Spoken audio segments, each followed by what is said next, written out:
आता पाहूया टॉप 9 मोठ्या राजकीय बातम्या। मुंबई गोवा महामार्ग या वर्षात जून पर्यंत पूर्ण होईल, केंद्रीय मंत्री नितीन गडकरी यांचं आश्वासन। मला माहिती नाही आपल्याकडे कशावर आपला विश्वास आहे नाही, पण आता मुंबई गोवा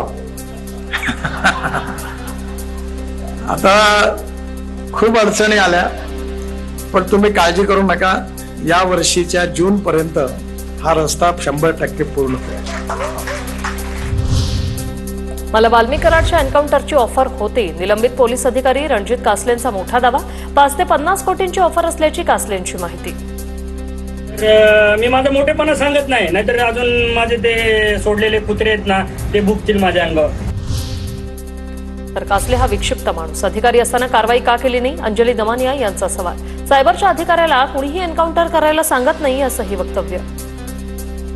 अतिशय विचित्र आणि विक्षिप्त असा हा माणूस आहे। जर तुम्हाला एवढं छानपण होतं तर तुम्ही अधिकारी असताना काहीच कारवाई का नाही केली? सायबरचा अधिकाऱ्याला कधीच कोणी एन्काउंटर करायला सांगत नाही, कुठेतरी खळबळ करायची, काहीतरी वाटेल ते बोलायचं आणि त्याचे व्हिडिओज बनवायचे।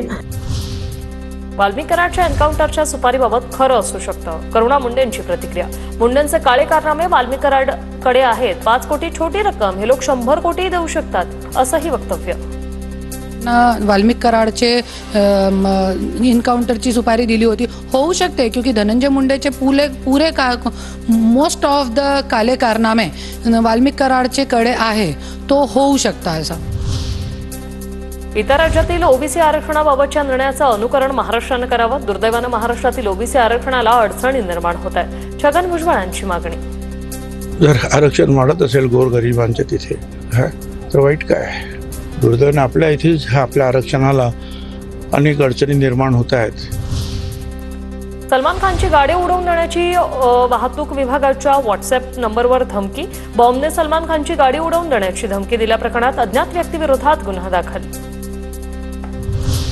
पीएनबी घोटाळा प्रकरणात मेहुल चोक्सीला अटक, भारताच्या विनंतीवरून चोक्सीला बेल्जियममधून अटक झाल्याची सूत्रांची माहिती। मेहुल चोक्सीकडून सरकारने अगोदर संपूर्ण पैसे परत घेतले पाहिजे आणि ते पैसे गरिबांना परत केले पाहिजे। मेहुल चोक्सीच्या अटकेवर सुप्रिया सुळेंची प्रतिक्रिया। की मेहुल चोक्सींकडे पहिले आपण वसुली करून घेतली पाहिजे आणि ती वसुली करून सरकारने गरीब कष्ट करणाऱ्या टॅक्स पेअरचे पैसे तातडीने परत केले पाहिजेत, असं माझं वैयक्तिक मत आहे। गुजरातमध्ये एटीएस आणि तटरक्षक दलाची मोठी कारवाई, संयुक्त कारवाई, तब्बल 1800 कोटी रुपयांचं 300 किलोपेक्षा जास्त अंमली पदार्थ जप्त। तटरक्षक दलाच्या जहाजाने समुद्रात एक संशयास्पद बोट अडवली आणि त्यातून अंमली पदार्थांचा मोठा साठा जप्त केल्याची माहिती।